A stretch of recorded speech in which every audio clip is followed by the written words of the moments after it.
Hi, I'm Whitney Espick, the CEO of the MIT Alumni Association, and I hope you enjoy this digital production created for alumni and friends like you. All right, I see a few more people standing. So we're going to allow people to take their seats. I like it when people are silent before I start talking.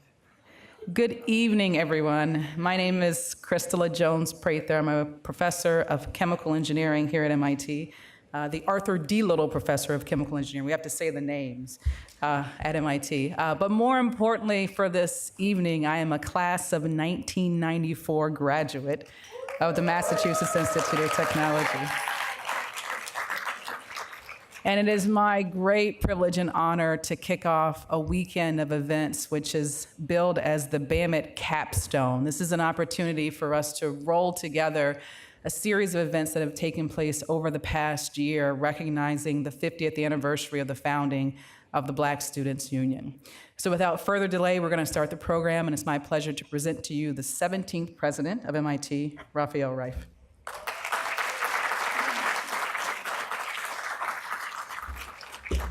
Thank you, Professor Prather. Good afternoon. Let's do that again. Good afternoon. Good afternoon.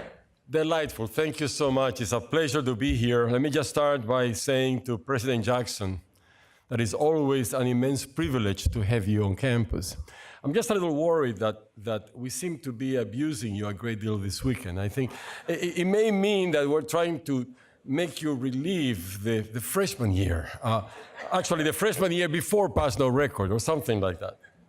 And I very much look forward to seeing you again tomorrow afternoon for the President's Panel, the BAMIT's President Panel. It's also wonderful to see quite a few members of BAMIT here this evening. And I would like to say to the BSU leaders who organized today's event, thank you for bringing us all together today. I'm delighted to have a few minutes with you and to begin this important weekend of very meaningful celebration. I'm conscious of being in the presence of BSU VIPs. Obviously, that includes President Jackson, but as well as so many others who helped BSU come to life, to grow and to flourish over 5 decades. In such knowledgeable company, I don't want to pretend that I can add very much to the conversation. But I would like to offer a couple of observations about the BSU as I have come to know it. By the time I arrived at MIT in 1980, the BSU was already an institution, and it continued to be a vital force in our community through the administrations of Paul Gray, Chuck Vest, and Susan Hockfield. But it wasn't until I came to serve as president that I truly understood the remarkable role of the BSU in sustaining the quality and the well-being of our whole community. I want to share just one example, an image that I will never forget. I chair a group at MIT called Academic Council. It's a group of about 30 or so MIT's top academic and administrative leaders. And we meet Tuesday mornings. One Tuesday in December 2015, for the first time I can remember, and probably for the first time ever, a group of students was invited to our Academic Council meeting. The leaders of the BSU and the BGSA came to present their ideas for making the MIT community more diverse and more welcoming to all. Many of you know those students, now MIT graduates, and as you would expect, they were magnificent. They were thoughtful, creative, persistent, specific, collaborative, constructive, and determined. They went out of their way to incorporate the views of students from other underrepresented groups at MIT as well. And with Academic Council, they set the tone for mutual respect, and they earned tremendous respect in return. Based on their recommendations, MIT has since made progress in a range of areas. For example, we redesigned orientation to better address diversity issues. We hired more diverse mental health staff. We now gather and post new diversity-related data about the student experience. We ask every department to develop and post a statement of commitment to health, diversity, and inclusion. And our financial aid budget is also on the rise. When these student leaders spoke to Academic Council, they made it clear that some of what needs to happen has to do with human values. They were asking us to say out loud that we value the diversity of our community. And they were urging all of us at MIT to maintain a human perspective. And they were reminding us that while the quality of our students' work is important, their mental and physical health is most important. The wisdom and perspective of these students became key factors in MIT's decision to create the Mind, Hand, Heart initiative, which now works to support student well-being and belonging. We are not done with every aspect of this work, but I'm moved by the fact that through their exceptional activism, initiative, and constructive direction, those student leaders helped make MIT stronger and better for everyone. As a longtime member of the MIT community, I'm deeply grateful for the progress they achieved and for the example of their dedication and leadership. Today, in this moment of turmoil and divisiveness for the nation, I believe we can see their work as a model for making change, a model that could be deeply valuable, well beyond MIT. That tradition lives on in today's BSU and BGSA leaders, and I look forward to working with them to further inspire and strengthen our whole MIT community.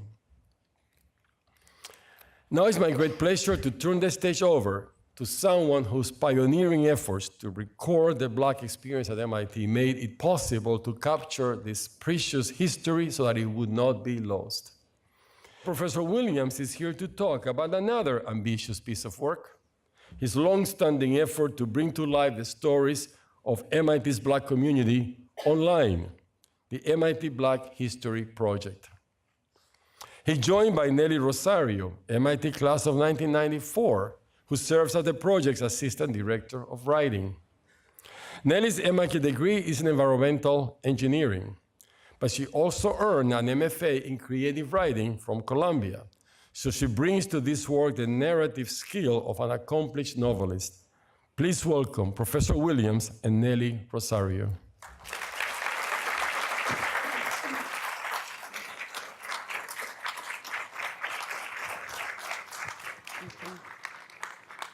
Thank you, President. Yeah.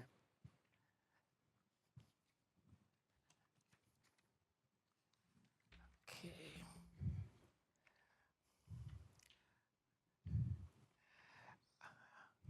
Nelly, Philip Alexander, and our team members of the MIT Black History Project stand on the shoulders of others. Kenneth Manning, Presidents Wiesner, Gray, Vess, and Reif, our provost and his staff, since we started our effort in 1995. We stand on the shoulders of these bridge leaders and bridge targets, Black faculty and administrators who have made such invaluable input over the years through their work in their academic disciplines and in their support of the BSU and BAMIT. In these few minutes, we offer you a teaser that will hopefully encourage you to seriously review the contextual framework of the MIT Black History Project sponsored by our Provost's office. The creative writing and unique thinking of Nelly Rosario, Philip Alexander, Robert Dunbar are present in this and forthcoming presentations of Black MIT's 6 historical periods. I am proud to claim a colleague and friend, Nelly, and others in the MIT community. They have done so much in a short time to help both individuals and our institution achieve the successes chronologized in our current and future work, guiding us toward meeting our continual challenges. We can't thank them enough, as history will denote years after we are all gone. We now present a teaser of work for future print publication. I present now an original and creative writer, Nelly Rosario. Thank you, Clarence. So it's been quite a pleasure working with the project, and Clarence, actually, you owe me a problem set, which he has yet to do, which is to take Mildred on a movie date to watch Black Panther. And so I thought we could maybe start with a Wakanda primer. And so let's move forward. So we're essentially presenting sort of portfolios that we've been collecting throughout our histories. And I wish I could make this, there we go, like a presentation style. Sorry. I'm not used to working with PCs. I'm a Mac person. And so, as we know, Wakanda is located in sub-Saharan Africa. It's a fictional kingdom.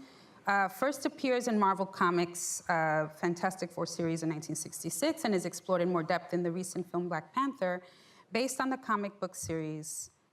Wakanda's unique technology is based on vibranium, the world's most versatile metal. And for centuries, Wakanda holds this secret close, hidden in plain view, before emerging as the world's most technologically advanced nation.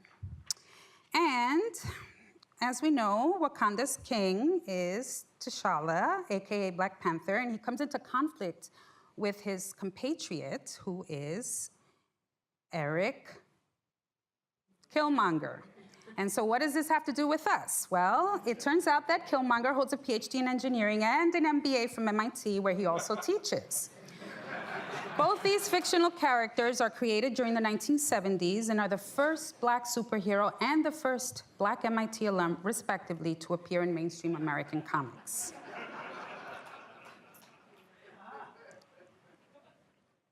But we shouldn't have to look to comic books for early evidence of Black presence and excellence at MIT. A real-life nation of Wakanda has thrived under the mainstream's radar since the Institute first opened its doors in 1865, and they are among you.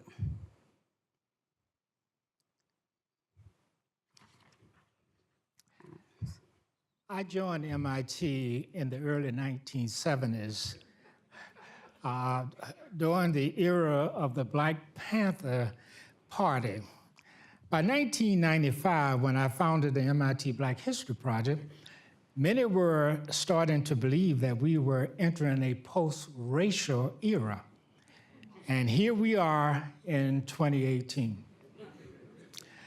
The project's efforts to document the role of Black thinkers and doers at MIT since its founding in 1961 are more urgent than ever.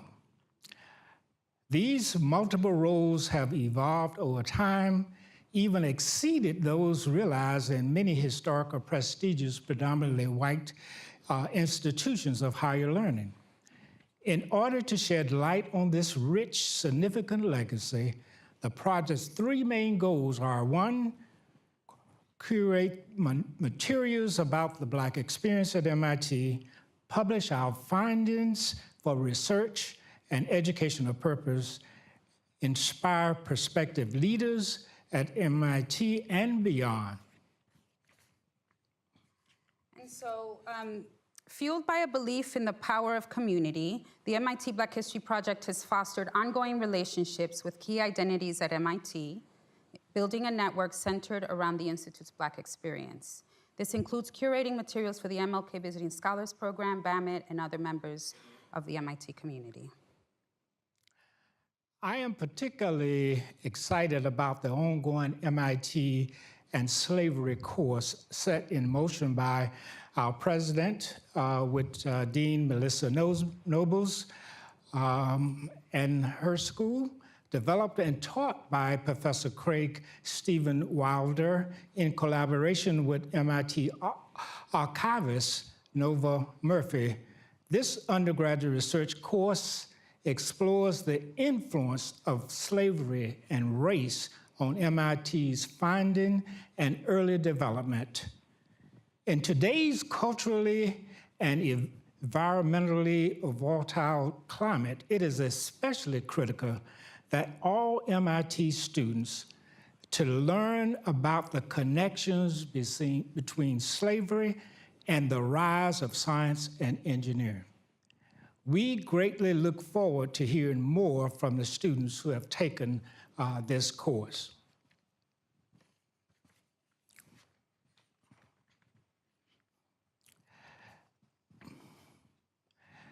Six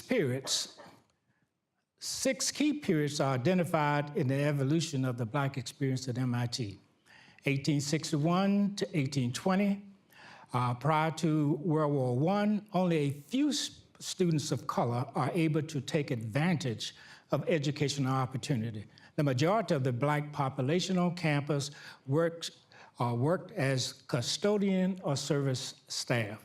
1921 to 1945, this second period falls just after World War I and through the end of World War II, in the wake of labor unrest and increased concern about racial and ethnic problems nationwide.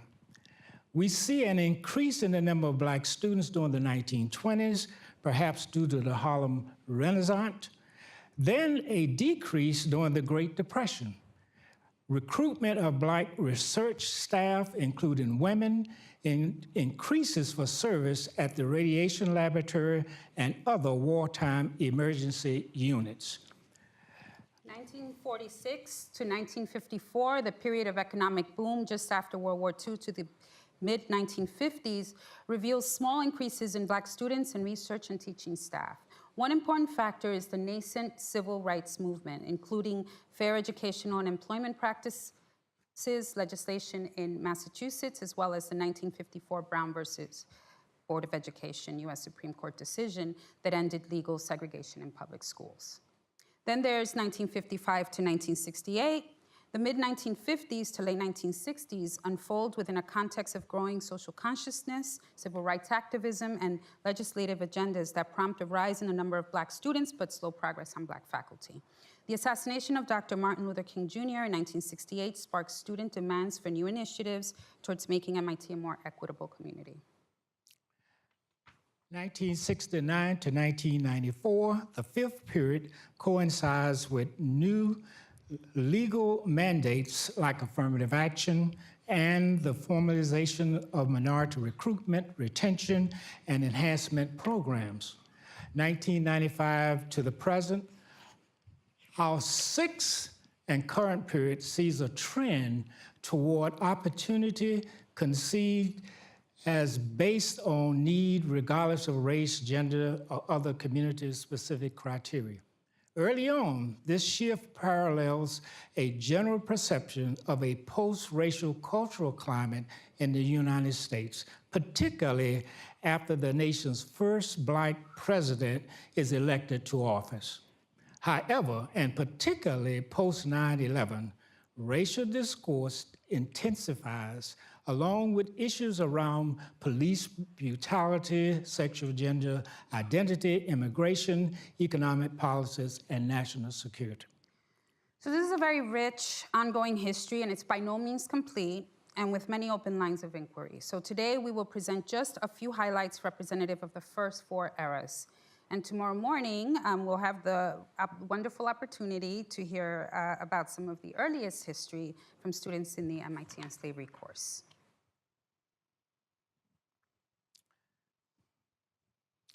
So the earliest visual evidence of a Black presence at MIT are caricatures of service staff dating from the 1870s.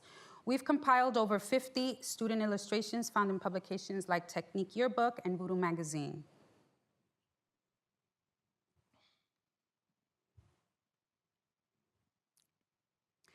The earliest known photographic images are of Jones's Lunch, a small cafeteria located in a corner of the gymnasium of the old MIT campus on Boylston and Clarendon Streets in downtown Boston, and run by a Black caterer possibly named Richard J. Jones.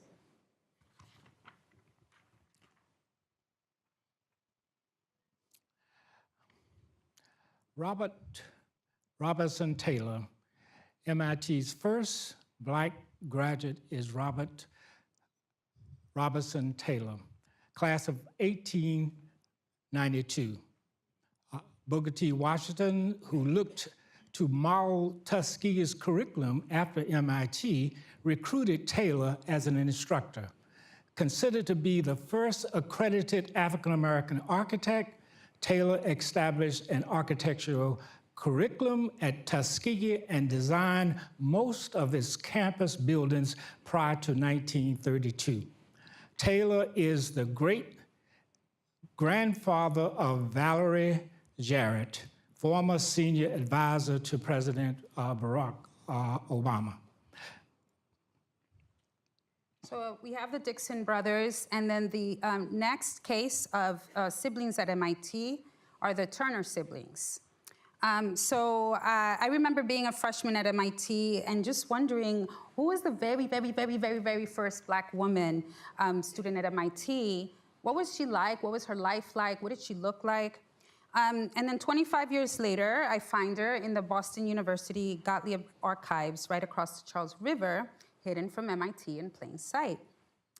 Marie Celeste Turner, the first Black woman student on record at the Institute, was the daughter of a Boston livery driver. Like Robert Taylor, Turner majors in architecture, but her academic performance is poor, possibly due to illness, and she drops out of MIT sometime in 1907.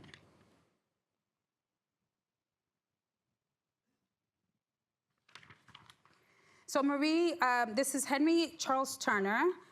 Marie enrolls at MIT with her brother Henry C. Turner Jr., who also drops out and later becomes a physician. They are the second early case of Black siblings attending MIT since the Dixon brothers. And then we have the Turner sisters. So Marie and her sister Grace both become Boston public school teachers. Both share a passion for making and collecting traditional peddler dolls from England, and during the late 1960s self-published a popular book series on the subject. And then we move into the war years, order of operations, with Alonzo Fields. He's a high-profile member of the Institute service staff is Alonzo Fields, quote-unquote houseman to MIT President Samuel Stratton in the late 1920s. Fields, who had plans to finish studies at the New England Conservatory of Music, goes on to serve more than 2 decades in domestic service at the White House under US presidents Hoover, Roosevelt, Truman, and Eisenhower.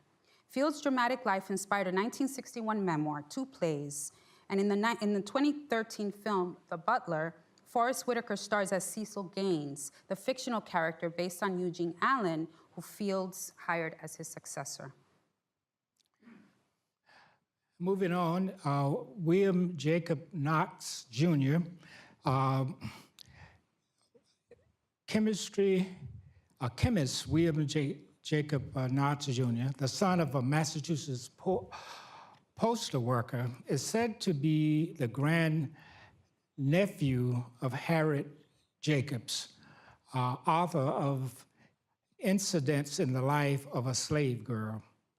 As a freshman at Harvard, Knox sparked the Harvard dormitory crisis of 1921 after being refused housing. He and his 2 brothers, Lawrence and Clifton, however, graduated from Harvard and earned PhDs. During World War II, Knox joined the Manhattan project at Columbia University, where he worked on isolating uranium isotope. Post-World War II, he translates his expertise in corrosive substance into a 25-year career at Eastern Kodak, where he developed chemical agents that improve color photography. Knox is also known for his civil rights work with the NAACP.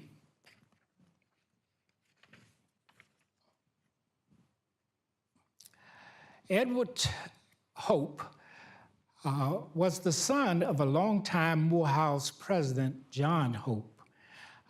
If John Wilson was here, he would verify all this. In 1994, Hope, the younger, became the first Black Navy lieutenant in the United States. During the 1950s, he served as chair of the Civil Engineering Department at the University of Lebanon in Beirut. He also kept up with events happening in the United States, and in 1956 personally wrote to fellow Morehouse man Dr. Martin Luther King Jr. with a donation to the civil rights movement. Now we come to the Tuskegee Airmen at MIT. So first we have Wallace Patillo Reed, and when the Army Air Corps found itself short on weather forecasters at the outset of World War II, it teams up with academia to increase training of weather officers. At the time, MIT is the first American university to confer graduate degrees in meteorology, and in 1940 begins offering abbreviated courses in the teaching of meteorology to select aviation cadets. Wallace Patillo Reed, a University of New Hampshire mathematics graduate, is selected as one of the first, quote-unquote, colored cadets. Then we have Warren Henry. Warren Henry, at the time, is a chemist and physicist teaching special physics courses to Army Air Corps officers in training, some of whom later comprised a group of Black World War II military pilots known as the Tuskegee Airmen. Henry then goes to MIT to work on naval radar system video amplifiers. Victor Ranson, one of my favorite individuals during this period. I had an opportunity to interview him, and you can check it out in Technology and the Dream. But in 1945, he was a second lieutenant of New York City. He is among the Tuskegee Airmen arrested after taking part in the Freeman Field mutiny protests, in which 101 African-American officers attempt to desegregate a white officers' club. After returning to MIT and finishing his undergraduate degree, Ranson is one of the first Black engineers to be hired by NASA, then known as NACA. After graduate school, Ranson becomes a top communications industry leader at Bell Labs. So we have other MIT Tuskegee Airmen, and they include aeronautical engineers Yenwith Whitney, class of 49, Louis Young, class of 50, and meteorologist Charles Anderson, PhD 60.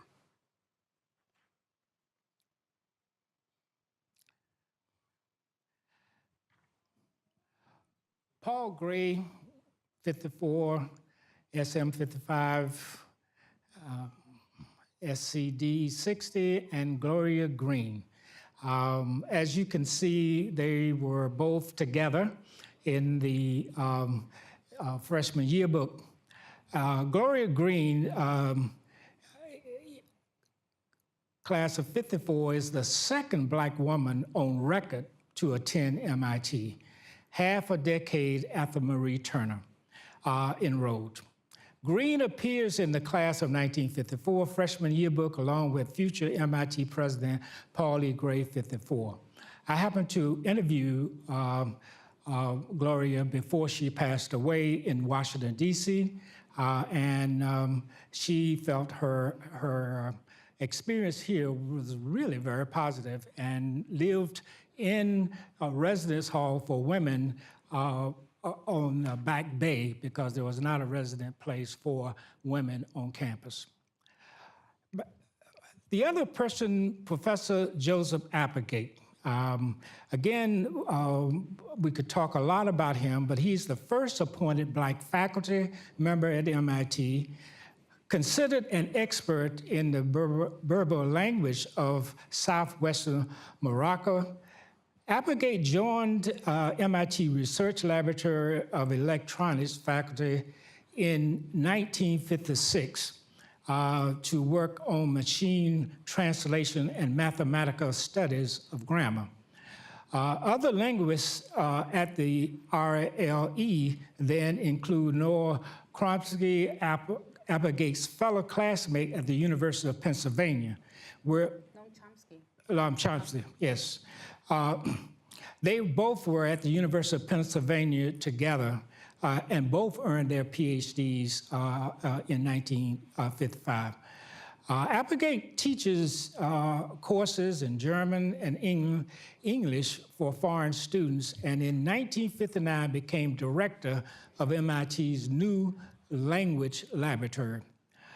By 1960, however, the mechanical translation project has not progressed according to our records, and Applegate leaves MIT, and he teaches at UCLA and at Howard University, where he directs the first African American Studies PhD program. I also interviewed him at Howard University at the time. So next we have Gus Solomons Jr., class of '61, dancer, choreographer. He was an architecture major, and he begins taking dance lessons at MIT. His first teacher is E. Virginia Williams, founder of the Boston Ballet Company. 1996, he co-founds Paradigm, a dance company for mature dancers. Solomons returns to MIT in 2002 as an MLK visiting scholar hosted by Music and Theater Arts. Solomon's younger brother, Noel W. Solomon, serves as Associate Professor of Clinical Nutrition at MIT from 1977 to 1984, and is currently the Scientific Director of a biomedical research unit in Guatemala City. Their father, Gustav Martinez Solomon Sr., was an early MIT graduate in civil engineering class of 1928. And we will conclude with... We'll conclude this fourth era with MIT Professor of Political Science, Emeritus Willard Raymond Johnson, who joins the Institute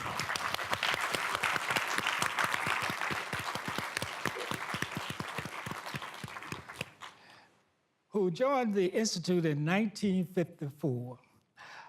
And becomes a major faculty supporter of the anti-apartheid movement at MIT throughout the 1970s and 80s. Over the course of his lifelong career at the Institute, Professor Johnson's research has covered a broad range of African and African-American studies. He founded and continues to be active in the leadership of both the Boston Pan-African Forum and the Kansas Institute of African American and Native American Family History. I want to add one other point about him. He, along with attorney Randall Robertson, Harvard School, 1970, and Ursula Challian, I may have his name not completely correct, but they are credited for formulating the Black Forum on Foreign Affairs, Trans-Africa Forum on July 1st, 1977. It began to launch a series of legislative campaigns, strategic media outreach, and activism that increased the public awareness of apartheid in South Africa. I have never seen Willard so excited about the fact that he and a few others played a major role to bring Nelson Mandela to the United States after he was released from jail. That was an achievement that one could never take away from him.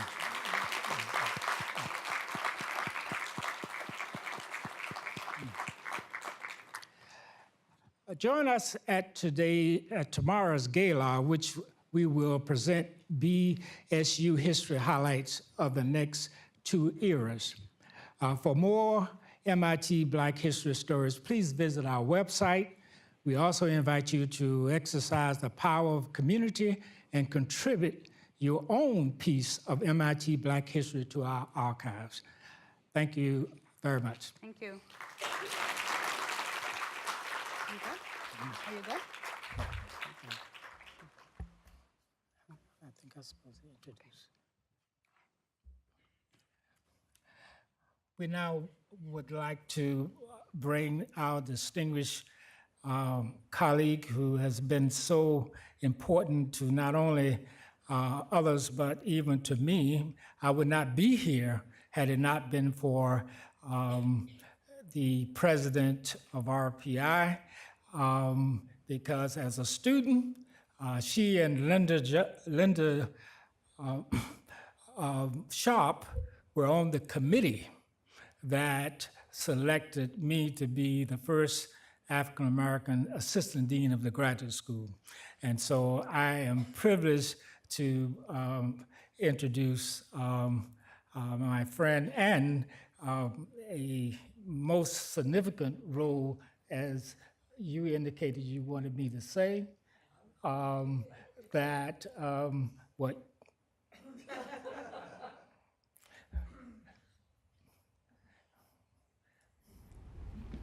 you indicated you wanted to make sure.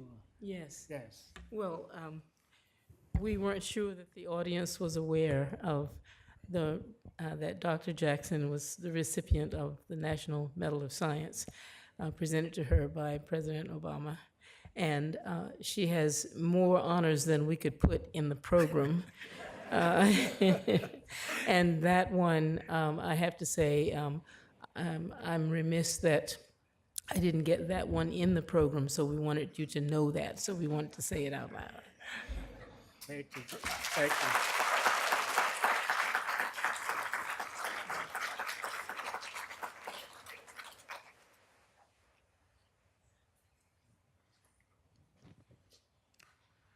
Well, good late afternoon.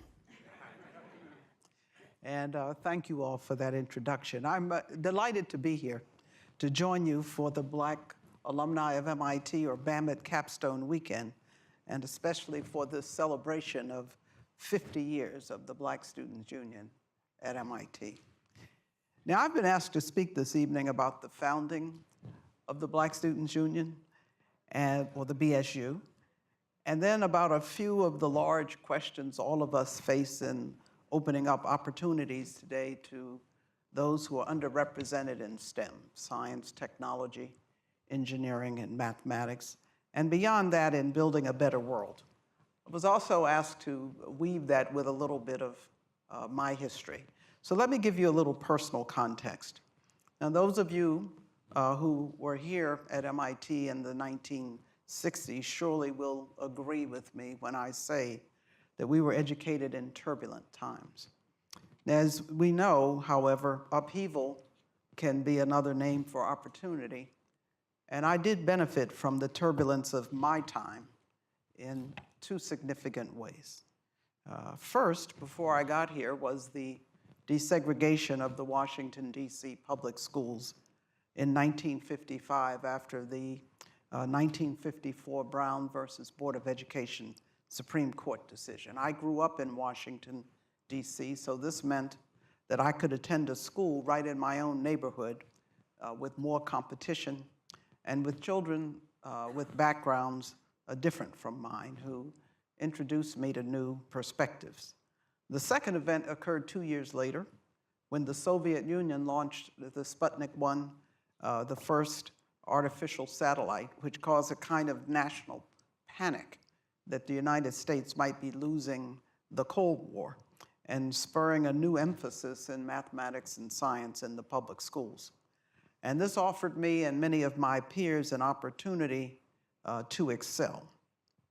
Now, I had excellent teachers in both junior high school and high school, coming as it did after the desegregation, including African American women who in another era clearly could have become faculty at distinguished universities, and wonderful parents who encouraged my interest in math and science and who always advised me to aim high.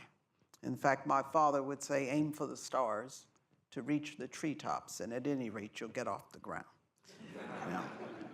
Now, when the schools were desegregated, a tracking system was put in, and one was tested in the 6th grade, and I tested into the so-called honors track, which was an accelerated track that took us through high school a year early, but I stayed around to take college-level courses. And I won a scholarship in the end because as a high school valedictorian from the Martin Marietta Corporation, as well as one from the Prince Hall Masons, and came to MIT. I felt prepared academically, morally, financially, but I must say I still was unprepared for the hurtful discrimination that I would encounter here. And I was one of just 2 African American women in my class. It was a lonely, chilly experience, and although I was a good student, I was not accepted by my classmates who told me to go away when I initially asked to join their study groups. Now, as well, when I was thinking of majoring in physics, I sought the advice of one of my professors, and although I had the highest grades in his class, he advised me that colored girls should learn a trade. And I was sorry, obviously, that he thought so little of my prospects, but I was nonetheless proud to be colored and a girl. And, but I realized, thank you. I realized that I had a choice. I could give in to ignorance or choose excellence. I chose the latter and decided to make physics my trade. And when I was a senior at MIT, I took a graduate course in solid-state physics, or what we refer to as condensed matter physics today, taught by the legendary Millie Dresselhaus, and knew that this was the field for me. And I was deciding where to attend graduate school when the University of Pennsylvania Physics Department, which had admitted me to its doctoral program, invited me to visit in April of 1968. I fully intended to be a theoretical condensed matter physicist, and I was very interested in the work of Dr. John Robert Schrieffer, who was at Penn and whose contributions to the BCS theory of superconductivity would earn him a Nobel Prize. But as I was leaving Penn after that visit, in a car with my sorority sister, I am a Delta, on the way to the Philadelphia airport, the radio broadcast was interrupted. And we learned that the Reverend Dr. Martin Luther King Jr. had been shot and later died. We nearly drove the car off the road. By the time I got back to Cambridge, I knew that I would remain at MIT for graduate school. I had been admitted to Harvard, to Penn, to Brown, to Chicago, to MIT. Now, truth be told, I had been a quiet, reserved, focused student as an undergrad, but I was both outraged but also inspired by the courage of Dr. King and others in the civil rights movement to do something. And MIT clearly was where I would have the greatest opportunity to make a difference. MIT needed to become a more hospitable place for African Americans, for women, for people from all backgrounds and origins. And given its outsized influence in science and engineering, when you change MIT, you change the world. Now, while MIT was an excellent place to study physics, it was actually not as active in condensed matter physics at that time. So I changed my focus to elementary particle physics, and that's where I got my PhD. But in the spring of 1968, a group of us, African American students, drew up and presented a list of demands to the MIT administration Only by the time we presented them, we diplomatically called them proposals. But in its infinite wisdom, MIT asked Associate Provost Paul Gray, as you know, later the 14th president of MIT, to take charge of the response to our proposals. And he was exactly the right person for that moment. And in my first months of graduate school, a group of like-minded students and I formed the BSU, the Black Students Union. And I became one of its founding co-chairs. Fred Johnson and later Jim Turner joined me in leading the group. And there were others who were part of our initial efforts, some here today, like Linda Sharp. At the time, there were very few Black faculty members. We knew about Willard Johnson. We worshiped the ground he walked on. And essentially no real administrators to spearhead an effort to change MIT. So we BSU students knew that the job would fall largely to us. But Paul Gray took what could have been a very adversarial situation, and in many ways it was, and instantly identified the shared objectives between MIT and the BSU. And although Paul was MIT through and through, he immediately grasped that MIT could and should be better. So he created the Task Force on Educational Opportunity and asked me to join it.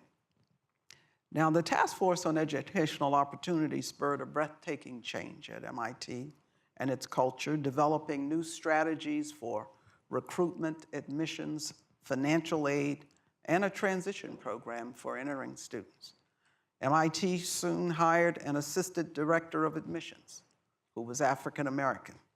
And for the first time, the Institute developed recruiting materials and a scholarship package tailored to minority students, and began going to predominantly African American high schools and saying to the talented young men and women there, "We want you at MIT." Now, the BSU students, including me, actually went on many of these recruiting trips. I traveled throughout the Midwest, and we went on as many of these trips as we could manage amidst our studies to prove to African American high schoolers that MIT was indeed a realistic possibility for them. Now, without all of that travel and the infinite number of meetings of the task force, I might conceivably had finished my doctorate in physics a year earlier than I did, because it took a lot of time. We met every week for hours at a time, multiple days. But those activities and those recruiting trips were both meaningful and successful. Now, MIT had never had more than a handful of African American students in any class. And in the fall of 1969, suddenly 57 African Americans entered. Now, of course, we had convinced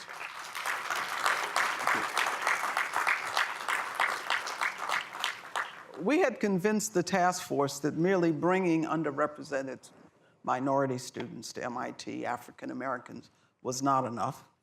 Some of their high schools did not offer advanced science and mathematics. They needed an introduction to the rigorous coursework at MIT and to become confident that they could succeed here. So MIT started, with us pressing, Project Epsilon, which was then reconfigured as Project Interface, which continues to this day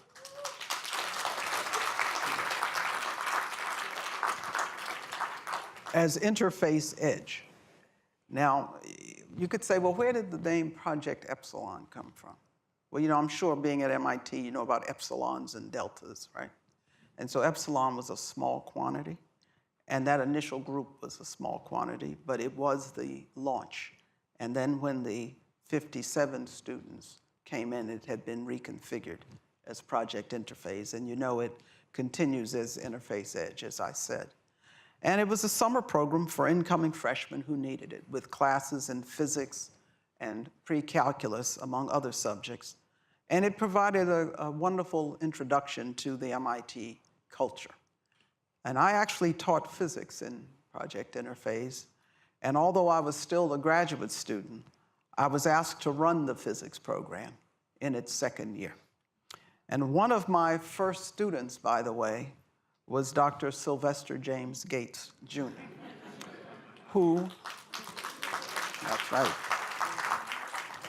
who is the Ford Foundation Professor of Physics at Brown University. I think Jim was supposed to be here. I don't know if he's here today. And as you know, Jim has done pioneering work in supersymmetry and supergravity, and who, among many other honors, also was awarded the National Medal of Science in 2013. He was, needless to say, a very good student. Now, he'd like to say that my physics course was really hard, and maybe it was, but he was really good. Now, as you can imagine, all of these were pretty radical changes for MIT in the late 1960s, and there was plenty of criticism for all members of the task force, both those in the BSU and those in the MIT administration.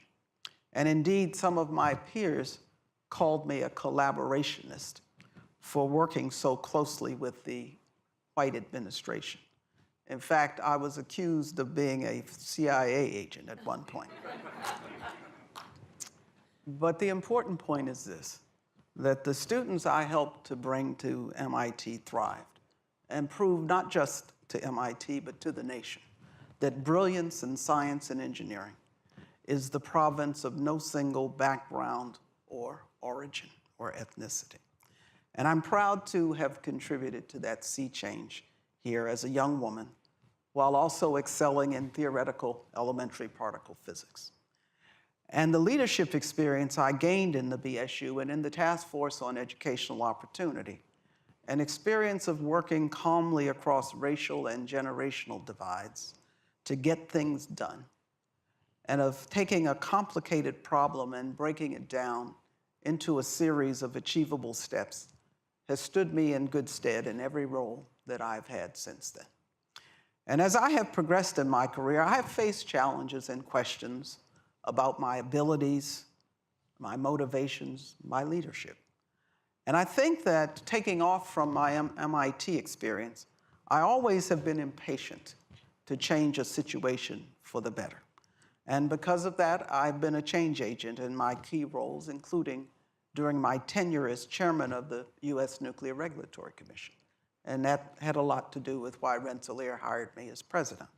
Because at the NRC, I led the development of the agency's first strategic plan, the introduction of risk-informed performance-based regulation, the reshaping of the reactor oversight program, license renewal for nuclear power reactors.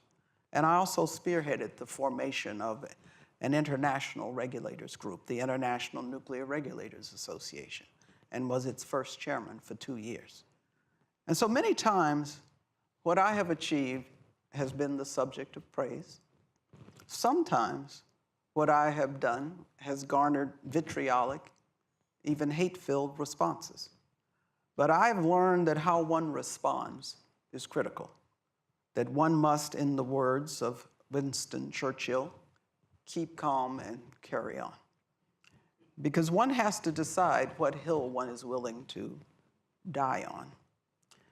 And I've learned the importance of listening and gathering input and to be firm but fair in decision making.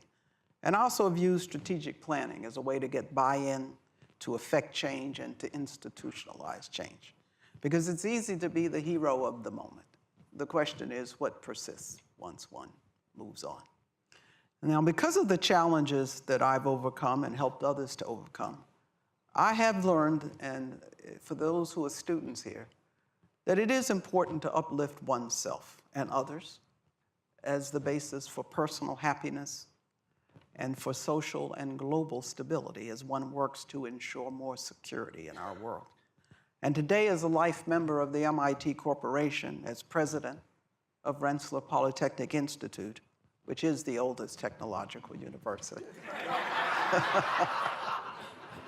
and in many other roles, including serving between 2005 and 2017 as a citizen regent and vice chair of the Smithsonian Institution, where I was able to speak at the opening of the new National Museum of African American History and Culture. And now, as a Regent Emerita, I continue to work for equality of opportunity, particularly educational opportunity. And in service to the nation, I've done everything I can to encourage the United States to draw on its full complement of talent in science, engineering, and math. Now, as all of us know, some 50 years after the founding of the BSU, its work, our work, is not yet complete. And indeed, growing income and wealth inequalities in the United States and languishing social mobility, along with a political climate in which civil rights are under duress, threaten some of our accomplishments. Now, African American young people still are only half as likely to have college degrees as their white peers. Now, I long have articulated that our nation's failure to bring sufficient women and underrepresented minorities into the STEM fields in particular is a quiet crisis that threatens our national leadership in scientific discovery and technological innovation. In the last 10 years, the already low percentage of bachelor's degrees awarded to women and African Americans has actually declined in fields such as computer science, the physical sciences, mathematics, and statistics, and engineering. And given the opportunities in these fields, that almost defies belief. Now, I have always believed that the success for young people requires four things. First, history has to be on their side, as it was for me. Windows of opportunity have to open for members of their gender or racial or ethnic or religious group. Now, I stepped through my window in time, opened through the confluence of events that I described earlier, reached for the stars as my father taught me, and stayed the course as my mother taught me. And that is why I'm standing before you today. Second, there have to be career opportunities worth pursuing to motivate young people. And with the world on the verge of technological revolutions powered by genome editing and immunotherapy, artificial intelligence, data analytics, robotics, 3D printing, and many other advances, I believe that most of us would agree that that second condition is being met. There's a lot to do. Third, they have to be leaders willing to move institutions along and to create opportunity for underrepresented talent. Paul Gray was such a leader here. And fourth, there must be personal motivation, a sense of focus that allows one to maneuver around obstacles and to excel undeniably. And the third element moving our institutions along is where most of us here today have the greatest opportunity to do good. And I include in this the students in the audience, many of whom will soon be leaders in industry, government, and academia. And so here are some questions to ponder. What, for example, can we do, truly do about K through 12 education to help create a pipeline of minorities and women in STEM fields? You know that our children's performance on international tests of math and science literacy is mediocre at best. Only 21% of African American SAT test takers this year achieve scores that indicate college readiness in both math and English, and only 31% of Hispanic students. Now, you here are a very special group. That's why you're here.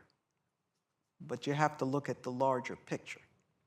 Now, at the same time, we have to ask, what barriers to higher education can we eliminate, particularly for first-generation students who may not have savvy parents to guide them?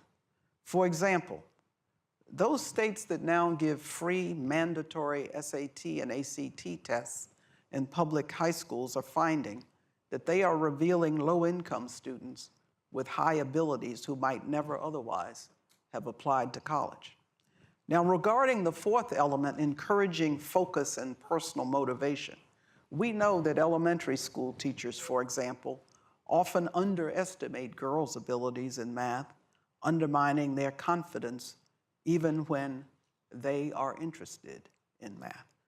So I met today with a group of very young girls in the 3rd, 4th, and 5th grade, and they're called Sisters with a Dream. It's a multicultural group, quite a number of African American and African descent young ladies. And it was very inspiring because they're being taught to believe in themselves. And that's important because a 2012 study by an interdisciplinary group of Yale researchers found the same kind of bias of both male and female science professors at research-intensive universities. They judged undergraduate applicants for a laboratory manager position less competent when the identical application materials were assigned to a female name. So how do we make underrepresented minorities and young women aware that such bias exists so that they can prepare themselves actively to combat it, but not be hamstrung by it? How do we teach young people never to allow anyone to rob them of their confidence? How do we teach resilience and how to leave behind bitterness to stay the course? How do we convince our national government that failing to shepherd talented young people into science and engineering is an issue of national security and economic leadership? China, for example, is making enormous investments in human capital and education in scientific and technological fields, to the point that the United Kingdom now has adopted textbooks from Shanghai in hopes of improving mathematics instruction for its primary school students. China now publishes more articles in peer-reviewed scientific and engineering journals than the United States. And the National Science Board believes that this may be the year when China surpasses the US as the world's largest funder of research and development. But importantly, let's look beyond, because let's look into the future. What can we do to offer opportunity to talented young people around the globe? The world is dividing demographically into aging developed nations and developing nations experiencing a youth boom. A dozen years from now, the median age in the United States is projected to be around 40, relatively low for a developed nation because of immigration, although current policies may alter that. Many European countries, as well as China, Japan, and Russia, are likely to be even older. Much of Africa, on the other hand, will have a median population age under 20. Now, in the future, working age populations are going to grow the most in African and South Asian countries, where average education levels currently are among the world's lowest. So how do we help these nations develop foundational education and infrastructure to educate these young people and uplift their economies? What can our institutions do to encourage international linkages that take advantage of both the wisdom and experience of age and the energy and inventiveness of youth? How do we develop talent everywhere to the fullest extent to create a better world? These are not small challenges, but having seen the transformation of MIT in a very short time, thanks to the goodwill and effort of both the administration and the Black Students Union, I remain optimistic that a path forward is findable.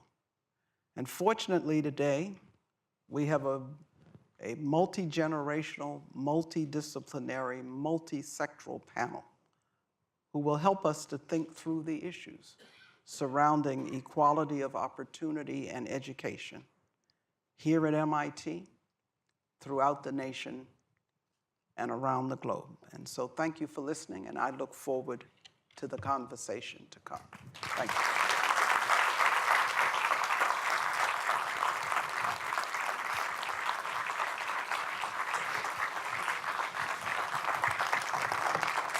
Thank you. Thank you. Thank you.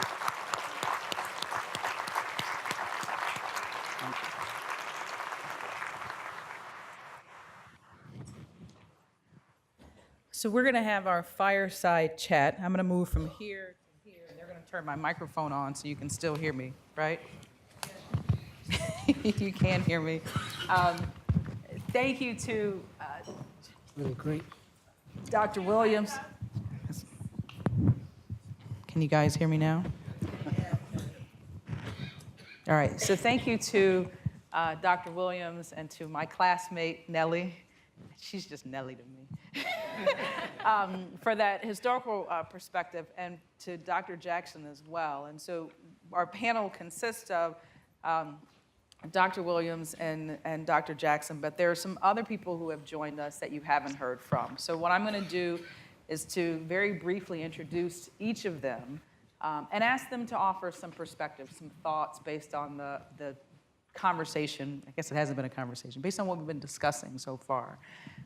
We do have microphones, and so we will have a bit of a conversation here, but I will watch the clock and be sure to save some time that if you want to ask questions to all of the panelists or to anyone individually, please take note of the 2 microphones that are in the aisles and start thinking of the questions that you want to ask. So this is called BSU Through the Years, a backward glance at our history and a look forward at our future.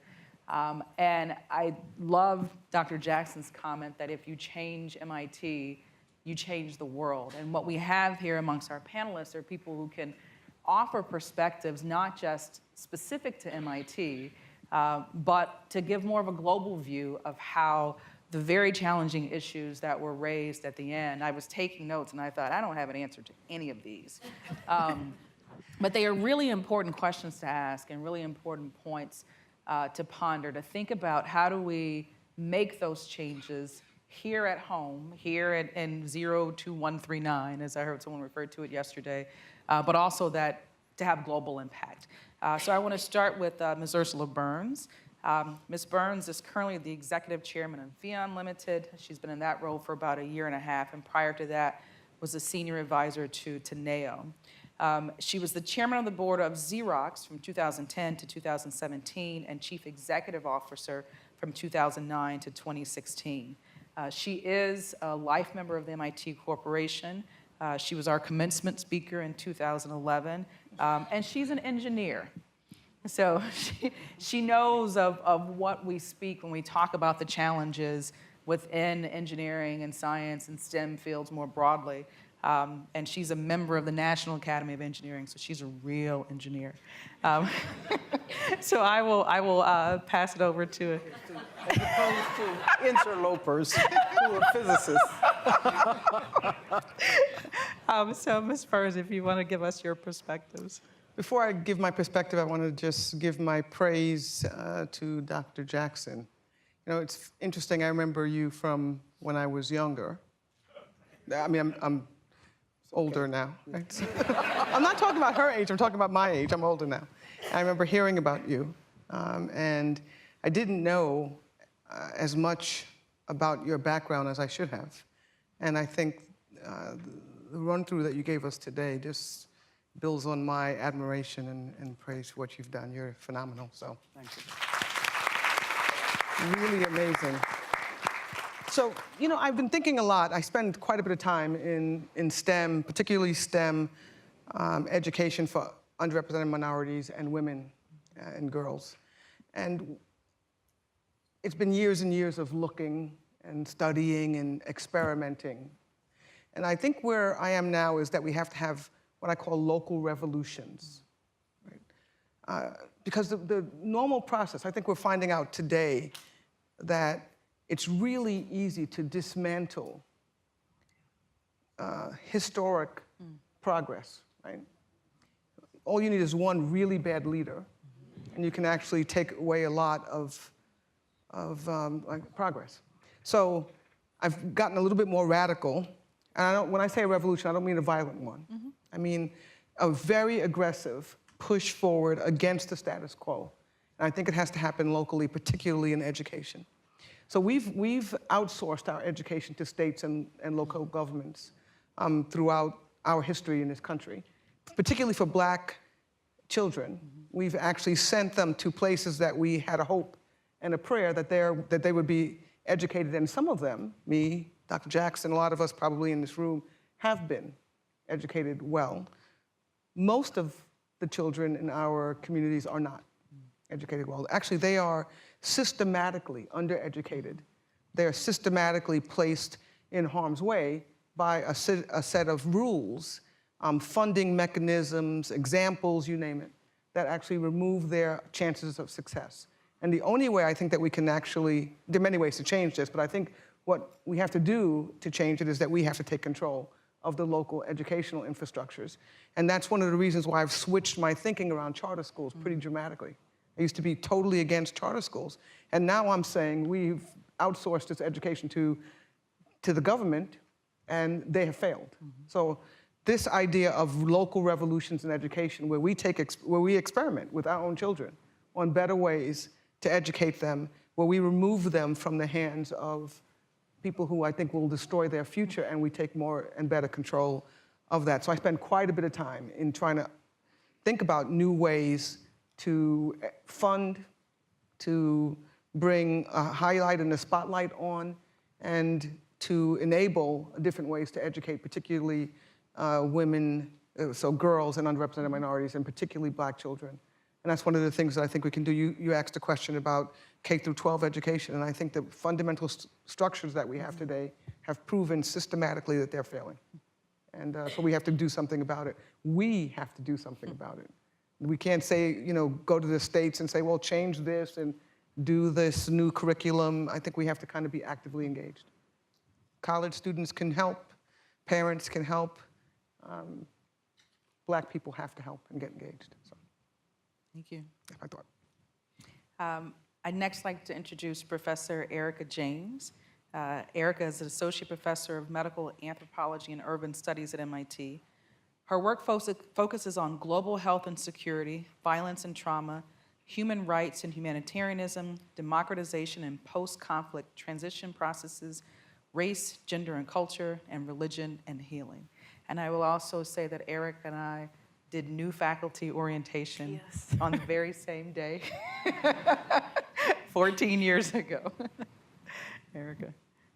So thank you so much for having me and allowing me to, one, witness and learn from Dr. Jackson's example, but also to think about what MIT could do, but also what all of us can do globally to make a better world. I am an anthropologist, so as you can imagine, being at an Institute of Engineering and Science, it's a very different perspective of what are the institutions and structures needed to make the world a better place. So some of what I do here is to try to teach students, but also reach across disciplinary boundaries to say the social sciences, the humanities, and the arts offer additional perspectives to think about the role of technology and the sciences in the world. Some of what we heard with Dr. Jackson's example are the ways in which the social very much posed limits, but also opened doors for her experience. And what I and others do who are trained in this background is think about how do we systematically analyze the ways in which institutional structures, technologies, and the sciences can also pose both barriers, but then also new ways to advance. So most of my research is in Haiti or with Haitians in the United States. In working in another country that was an early democracy in this hemisphere that has known a history of having Black leaders, for centuries, but also its share of difficulties, both with violence, with poverty, with disease, but also with innovation. It's a different example of thinking through what are paths toward democracy, what are paths towards better education, and also, in my particular area of expertise, how to improve health. And within that, my area is psychiatric anthropology. So I think a lot about the legacy of violence and trauma on institutions and the capacity to actually move forward and build enduring and sustainable institutions. So the example of global health is one that's it's something that we all need to think about, especially with climate change. The slide that we saw that showed the population ages and the median age toward 2030, the areas where we have youth are also areas in which there are endemic infectious diseases and other issues. There are also going to be similar areas facing food crises. So what I would love to see is for all of us here at MIT to think about the ways in which we can address the challenges that so-called underdeveloped nations are going to be experiencing, and also the issue of populations who are more mobile because they're facing insecurity in everyday life, whether it's food security or in the political environment. Some of the tools you need to study these things are not engineering. They may not be physics. You may need anthropology, political science, history. And so I would love to see, and I see the provost, so I'm going to stare right at him. I would love to see MIT establish formal structures that incentivize interdisciplinary teaching and research that are well-funded and that give faculty and graduate students and postdocs the time away from what they really have to teach, the service classes, et cetera, so that we can think about how best to approach and solve problems and make the world a better place. I could say more, but in addition to that, I also want us to think about issues of infrastructure. I'm teaching in urban studies and planning. I just came from a class. I have 2 students here in the front. I'm teaching a course, Race History in the Built Environment, that thinks about how we take for granted, the wiring in this room or the architecture of the space and what went into producing it, but also what went into producing it is also social. So when I think about race and history, they're inextricably linked to technology and all of the knowledge that we produce. But we need to be thinking about how the science and the engineering and all of our disciplines are also rooted in cultures and specific times and place, and that racism is sometimes reinforced by the built environment in invisible ways. So that's one of the things that I teach about. As far as K through 12 education, that's not my wheelhouse, so I'm going to defer to others on that front. But I would like to see kind of more opportunities maybe to collaborate with the school system locally in Cambridge. And I don't know, there are probably opportunities that already exist, but I'm willing. I think that's good. Thank you, Erica. Next, I'd like to introduce Arthur Brown. Arthur is a third-year graduate student in the Department of Aeronautics and Astronautics here at MIT. He is the treasurer as well as the underrepresented student representative for the Graduate Student Council Diversity and Inclusion Subcommittee. I had to work very hard to say all of that without stumbling over my words. And the leader of Aero Afro, and you heard that one correctly, Aero Afro within the Aero Astro department. And so Arthur, perhaps you can give us a graduate student's perspective. All right, thank you for the introduction.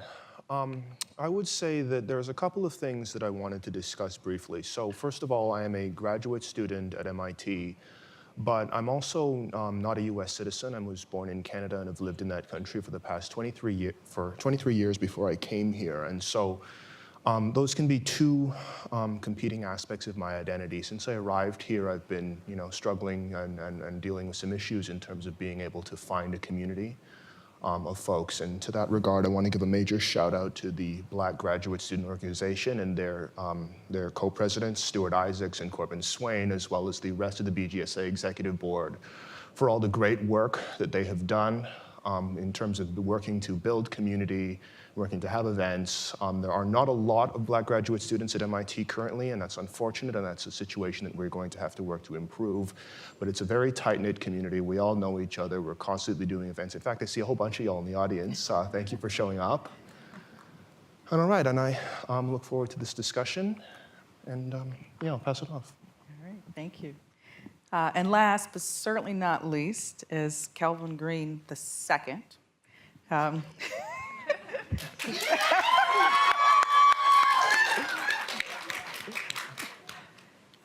don't know why the rest of us didn't quite get that greeting, but we'll pass on that. Kelvin is a sophomore, class of 2021, majoring in course 8. If you're not from MIT and you don't know what that is, ask your neighbor. This is an MIT thing. He is currently co-chair of the BSU and was also a participant in the course that was described by Dr. Williams and Nelly, the MIT and Slavery course led by Professor Craig Stephen Wilder, who is the Bartnell Weller Professor of History. So we have to save you for last, because then everybody else will feel bad not to get that introduction.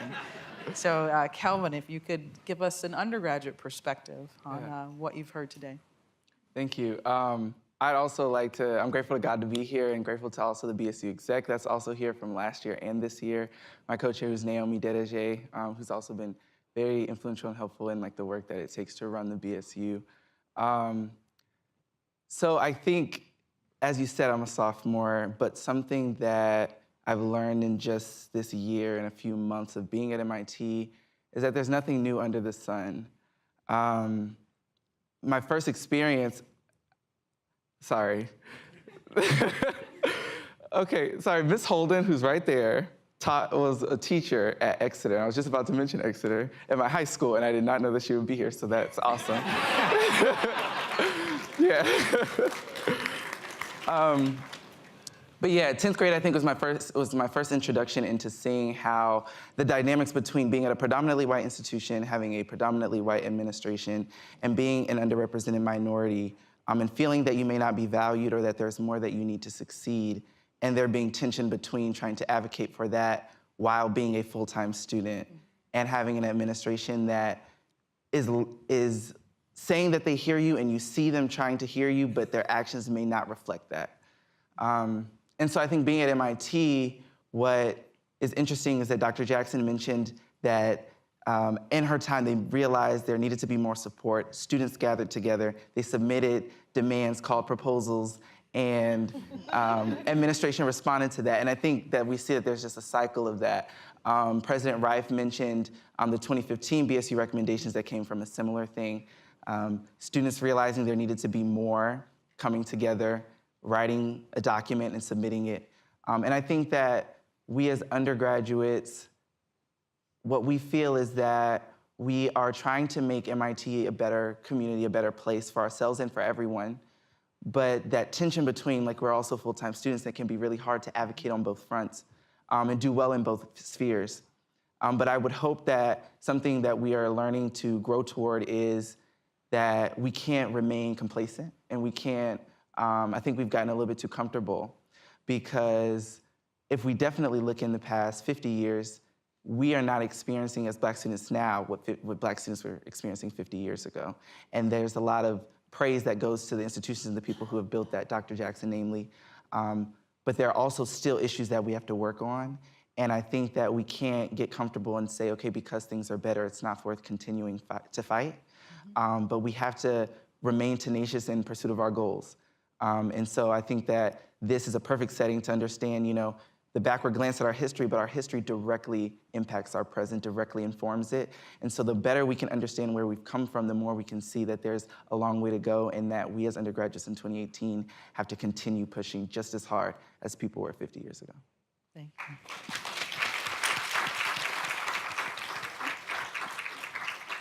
So I want to be mindful of the time and also mindful of the fact that I promised that you would have an opportunity to ask questions. So I will cede a discussion point, but if anyone wants to go ahead and stand in line at the mics, we can do a bit of alternating back and forth to make sure that your questions get heard and answered. And if you have comments to make as well, we'll be happy to take those. So I'm going to actually pick up exactly on where Kelvin left off. And I wrote a note when Dr. Williams was speaking that he said in 1995, when he first started on the Blacks at MIT project, many thought we were entering a post-racial society. And I think in 2008, 2009, when we elected a Black president, many thought we were entering a post-racial society. And so I am curious, I'll perhaps ask you to speak first in the sense of taking a historical perspective. How do we those of us who are in positions where we are more established, how do we help students like Kelvin to be advocates for the student experience, but also still be mindful of the fact that progress has been made, and yet there is still more to do. So perhaps if I rephrase it, the question is, how do we pay appropriate appreciation and homage and respect for the fact that, I speak for myself, growing up in Northeast Texas, things are very different for my children now than they were for me, but I still have a lot of concerns about what they will face as far as women of color in predominantly white environments as they grow up. So taking the historical view, what advice or what commentary could you give to us to help us think about how to work collectively through the power of community, that's the theme for this weekend, to really address the continuing issues and to do this in a collaborative way?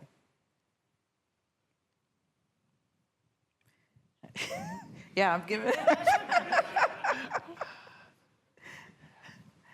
Well, I would say just a couple of things as starters. My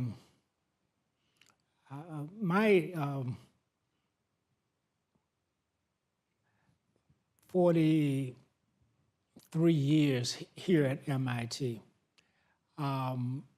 is the place that I know, I think, extremely well.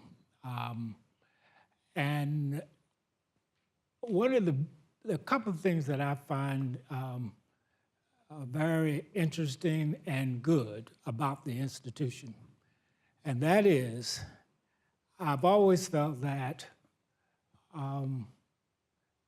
if you have an idea, you can try it out. It may, the institution or the leaders of the institute don't kill the idea. The idea is bad, and so that's why it's killed, okay? And so that aspect about this institution, and I'm not gonna try to talk about other institutions because I don't know them as well, but I think the beauty of the institution is that the institution doesn't kill ideas.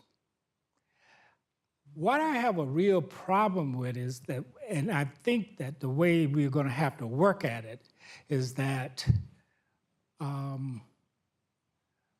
we forget our history and we forget how we have made progress.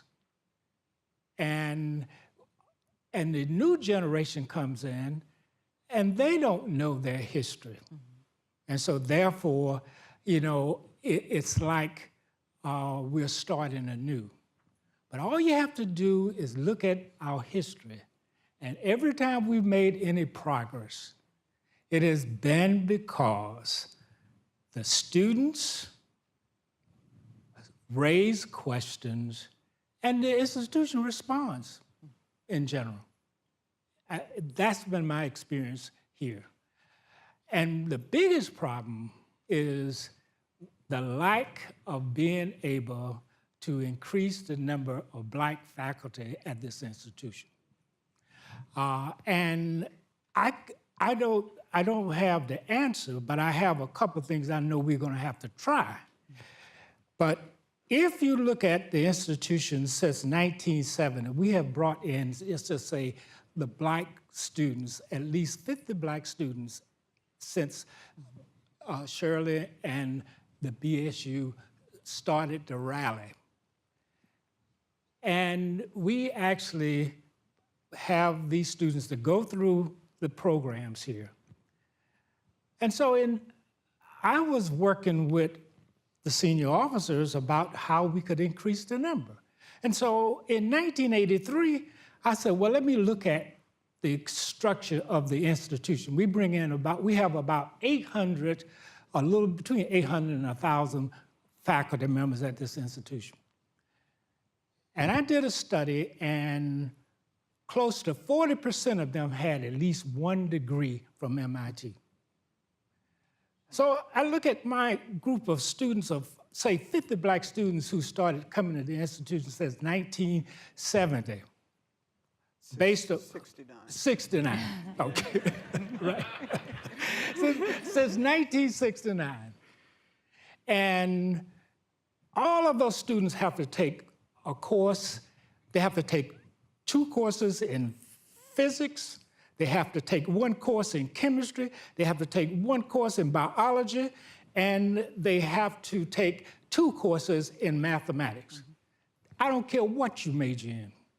You're going to have to take those courses as a freshman and sophomore years. Now, you go to each of those departments, and none of them have any tenured Black faculty members. But they've had a chance to look at all of our beautiful students coming in as freshmen. So the issue is a different kind of problem we have.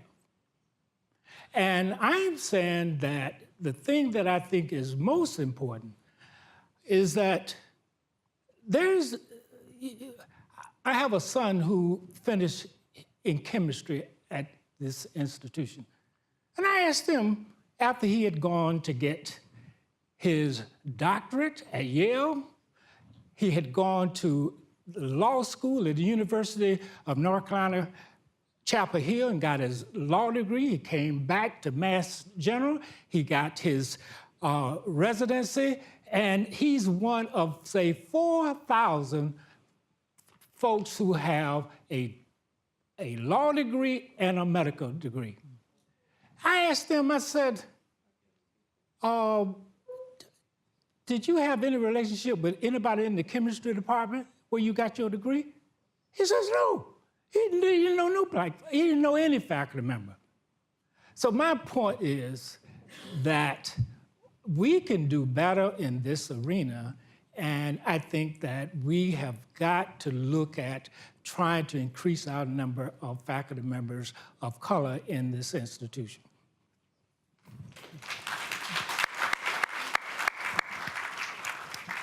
You know, it's interesting, this idea of a post-racial society. I think it's actually, and I've thought about and read a lot about the phraseology. We don't have a post-female society. We don't have a post-Jewish society. There's no, it's interesting that we're trying to put behind us who we are. And we've kind of graduated our language to speak about racism in an interesting way, right? So we speak about it now in this progressive way called a post-racial society. That minimizes the fact that there is race in society.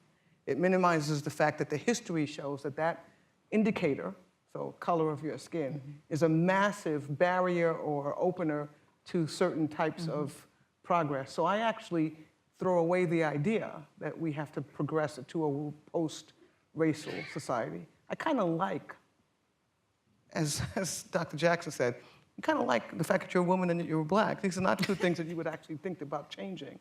I think we have to think hard about what we mean by this, what people mean by this. Thank you for saying that.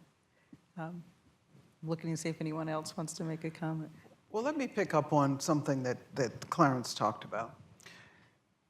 You know, it's an interesting phenomenon. You made two points. One, to what extent did your son feel that he was really, you know, inculcated into the department of his major?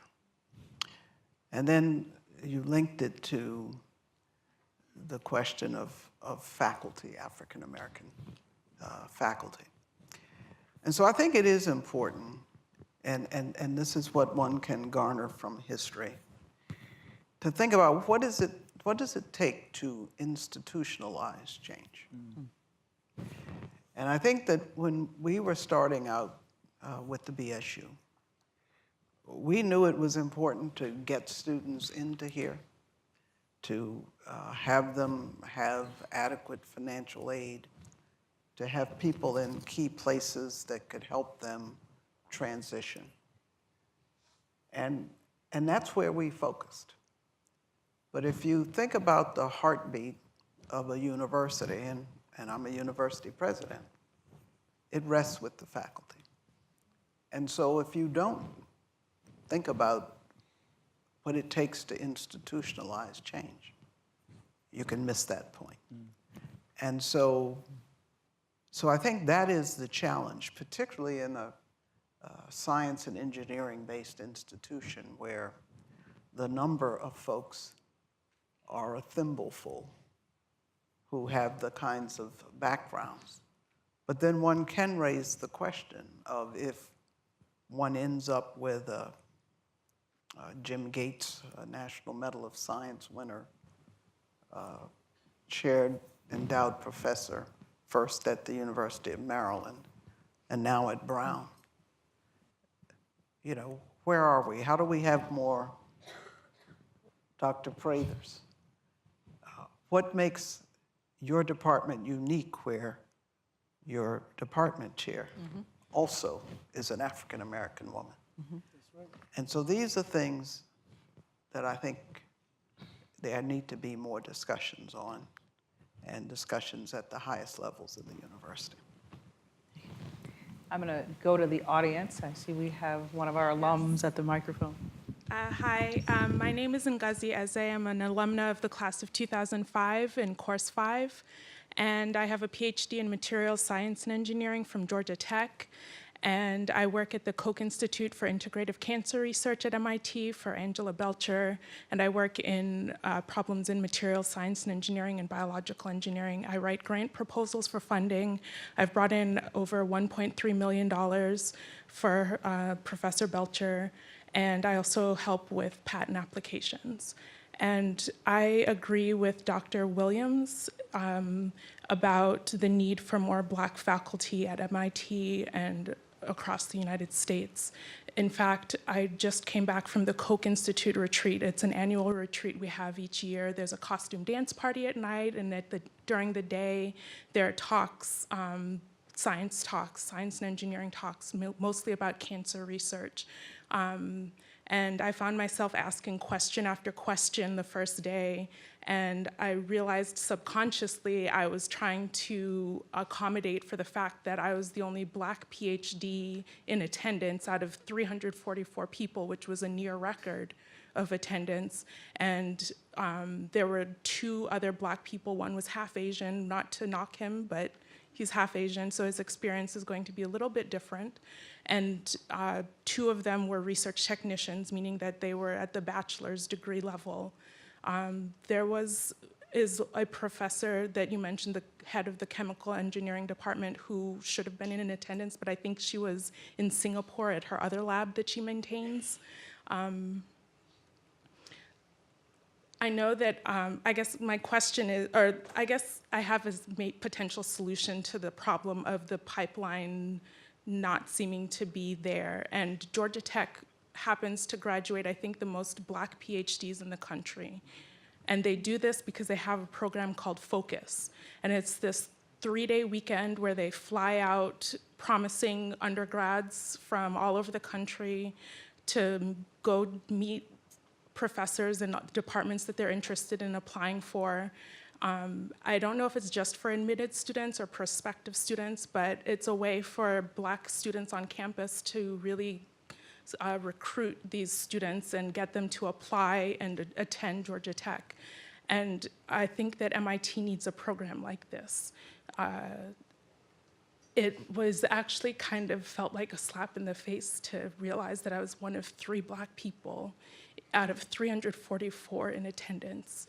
I mean, there were at least 3 Black people in my class of 55 in high school in Massachusetts, in central Massachusetts.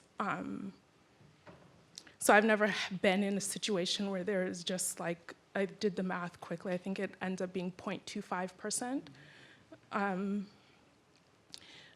or less than that. So I think that there's more that can be done. I think that there's something that we can learn a lesson from Dr. Jackson's efforts at MIT, that instead of just having meetings, Project Epsilon came out of it, became Interphase Edge. I think that we need to do something like the MITES program and Interphase Edge for graduate students, and that will help increase the pipeline from undergrad to graduate school to postdoc to faculty. So that's, yeah. All right, I just wanted to respond to that. Thank you for that idea, actually. I have heard of the Focus Fellows program in the past. I have applied in the past, and I intend to be applying again because faculty positions is something that I have strongly considered, and I expect that that will eventually be my career choice. Now, in my role on the Diversity and Inclusion Subcommittee, this is actually something that we discuss. MIT does get significant buy-in from faculty into a similar program called Rising Stars, which is intended for female faculty. And then that has been a program that MIT has participated in for some time, but we do not have a similar program for Black students or URMs in general that gets significant buy-in from the various departments. So this is absolutely something we have discussed. I think it's a great idea, and I absolutely think we should be pushing forward on that. Thank you. Yeah, I just wanted to add, if people weren't aware, I think last year's numbers is like out of 7,000 grad students, there's 88 Black grad students. So when you move that decimal over, and so you can see there's a big issue there. But I think when we were speaking about this in an academic council working group, which is a group that was convened to deal with the recommendations that were given and like execute them. In 2015, this group, that came up and people were like, what, how can that happen? And these are people who are in high-level management, top 2 tiers of MIT administration. And I'm looking around as an undergraduate, like, if they don't know how this is happening, then, how can I find my place in that? But I think, at least from speaking, asking questions and speaking with Dr. Jackson, who works in ICO, MIT needs a strategic plan, an actual vision for how they're going to make these changes. I think there's a lot of conversations. I think there's a lot of meetings. There's a lot of emails back and forth. But I haven't seen MIT define how MIT wants to look at inclusion, diversity, and equity. How does MIT set that standard? We're a school that brings a lot of international faculty, a lot of international students. Everyone's understanding of what diversity means is different based on their own experiences. But MIT can say what we as MIT define diversity as, and then say, get on the boat or get left. And I don't think that vision has been given or has been made. And without, I think, a strategic plan to solve this very complex problem, as Dr. Jackson was talking about, taking this very complex problem and breaking it down to its simple parts and achievable steps, we'll never move forward. So I would love to see MIT create a plan with small, achievable steps toward increasing not only the Black grad student population, but also our Black faculty.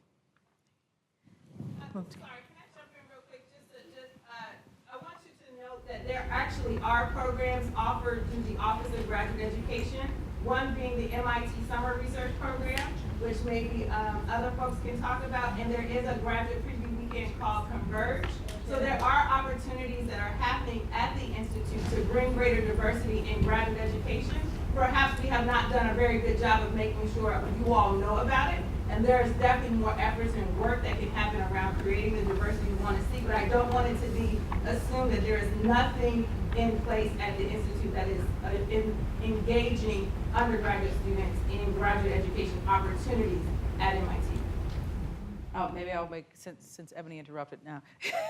So, no, but that's a good point. And so the Rising Stars program is geared towards faculty recruitment. It is geared towards women.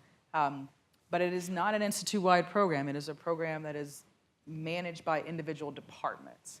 And perhaps maybe just as a point of information, I think one of the things that does make institutional change difficult across these various levels is in thinking about who has responsibility for what.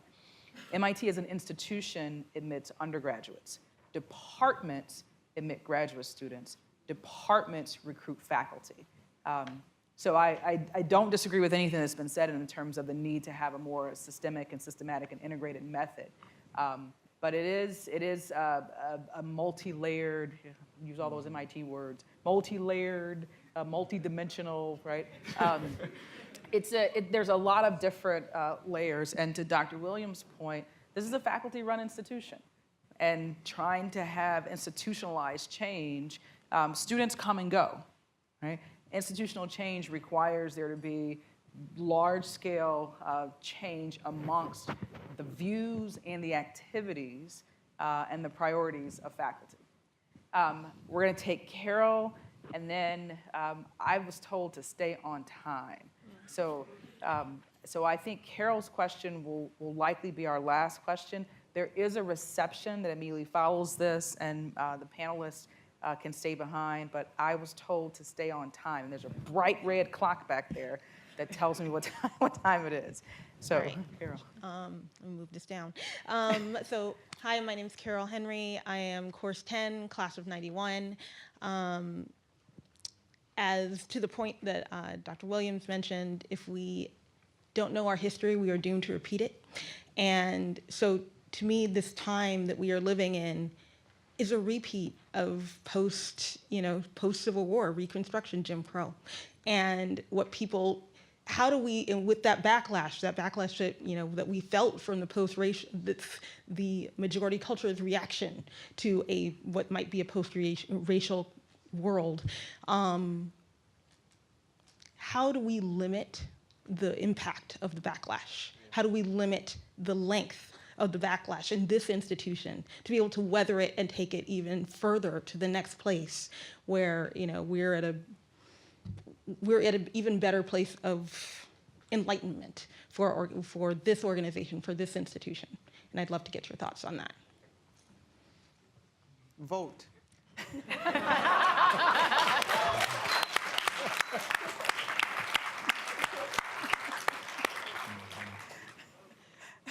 And get all of your friends to vote and all of their kids to vote. I'm serious.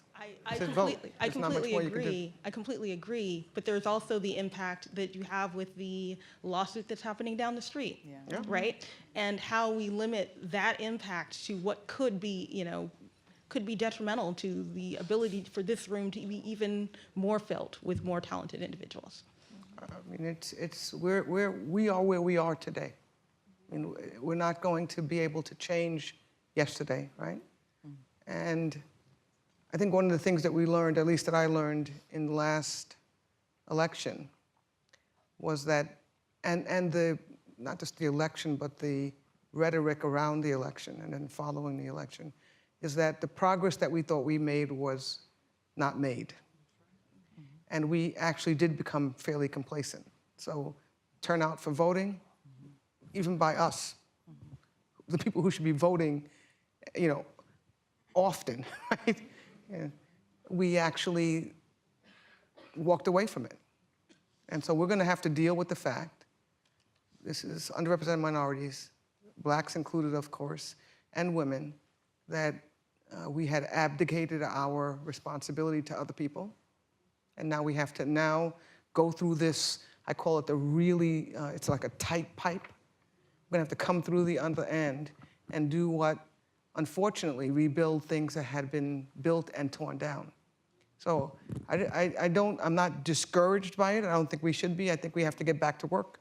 It's hard. It's going to be hard. It's really tough. And institutions like MIT make it a little bit easier. And I mean this really. It's kind of enlightened, obviously smart, and as you said, that it's kind of, they don't kill ideas unless they're bad ideas. So this is a place that we can experiment a little bit with change and with changing people's ideas, their approaches, et cetera. But we have to kind of get out of here as well, because this is a really, it's a cocoon. This is not the world. And we have to make the world more like this. This is not perfect by any stretch of the imagination, but this is way, way, way ahead. And we can't live in this cocoon thinking that, we were talking about it earlier, that the world is good. It's not. We have to get the rest of the institutions up. We have to get kids up. We have to get, people who don't live like us. Most of the people don't live like us. We just have to kind of start again. Let's just build again from the base that has been torn down. So let me pick up on a couple of Ursula's themes. She started her remarks in talking about what she called if I can use the term more, local revolutions in terms of what to do about the education of our children. And, you know, sometimes you have to think about what clubs you give people to beat you with. Yeah. And what do I mean by that? And this may be somewhat unpopular, but I'll be happy to talk to any of you in the reception. Imagine that we could figure out a way where every African American student, or a much larger percentage, aced the SATs. Do you think they would remain as important as they are? Okay. So that's something to think about. Also, if you think back to, you mentioned the post-Reconstruction. So I've been doing some reading on the Red Summer. You know about the Red Summer? So that was a particularly violent period after Reconstruction in the early part of the 20th century, but particularly after World War I, you know, frankly up through the 50s and early 60s, but particularly virulent in the 1915 to 1925 period, where, you know, there were more lynchings than you would ever imagine. There were whole communities destroyed. And these were very middle class and upper middle class communities. So one thing you also have to think about is you have to simultaneously have self-resilience, come together to strengthen what we do, the education of our young people, but also partner with other people so that one is not left in an isolated situation. And so I just want to leave you with those thoughts. Thank you. And I think it's fitting that Dr. Jackson have the last word. So let's thank all of our panelists.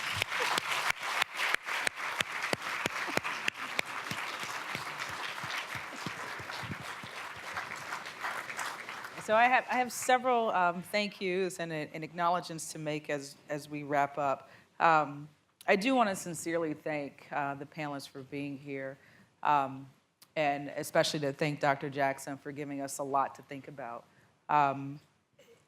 Here as a student, and of course I'm on the other side where I'm assigning the homeworks now, you go through this process of there are deadlines and there are dates and things get done, right? And they don't necessarily all get done the way you want them to get done, but they get done. And those of us who are well past the student age have come to understand it's never done. And I think that's the message that I took home from this. It's never done. There's a lot of progress that has been made. I look at my mother who just last weekend celebrated her 50th high school reunion with the segregated school. She actually graduated from the integrated high school. She started in the segregated school. She did not go to the integrated school's 50th reunion. She did go to the segregated school's 50th reunion because that was her community. And things are different. They really are different, but it's never done, and we have a lot to do. So thank you all for your comments and for the reminder of all of us that we still have work to do and we should be doing it. I do want to acknowledge the BSU, the current, I see people left, they had to go.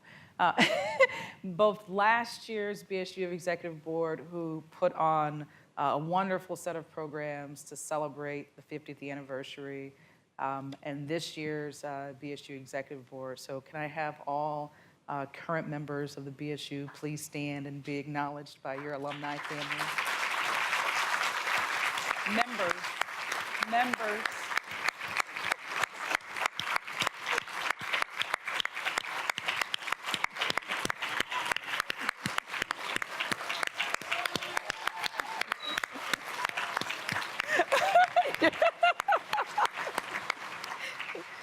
Thank you for all. Thank you for being here. Thank you for continuing to keep this organization together, an organization that has meant so much to many of us over the past 50 years. So we certainly thank you for being here. I want to thank the BSU Events Planning Team. I know there have been a lot of people involved in this over the past year or so. So thank you for all of your work and your effort. And I am going to acknowledge the provost, who I don't think was introduced today. But I think it's very important to have senior administration. This is the number 2 person, right? Who really manages MIT, right? The president has to go raise money, right? It's important to have you be visibly here and present and listening and hearing from the community that includes current students and past students and faculty and staff. So thank you for being here and for your presence.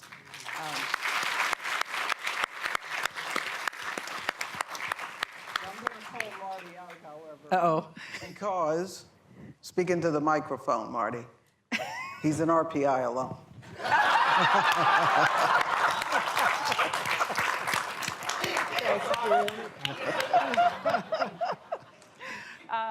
And then the last thank you that I want to give is to everybody that's in this room. I actually, last night, went to the registration page, and you can click the attendee list, and there were 292 people who registered for events over this weekend. And a lot of you I know, and some of us look pretty good, having come here almost 30 years ago. And so this is the first event that is going to usher in the rest of the weekend, this weekend that is about the power of community. So I certainly hope all of you will come back tomorrow. There was a mention of a presentation from the MIT and slavery class. Are you gonna do that tomorrow, Kelvin? Okay, so you guys will talk to Kelvin again tomorrow. There's lots of events during the day. There's the gala tomorrow night and events on Sunday. So we certainly hope to see as many of you as possible for all of those events.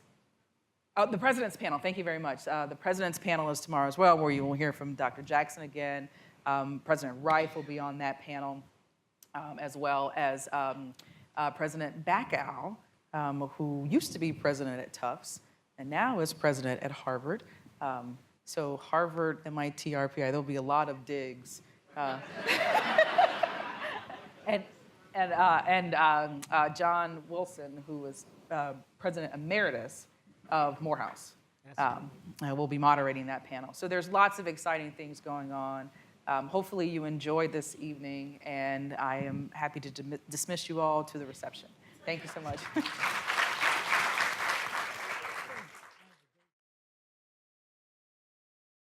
Thanks for joining us. And for more information on how to connect with the MIT Alumni Association, please visit our website.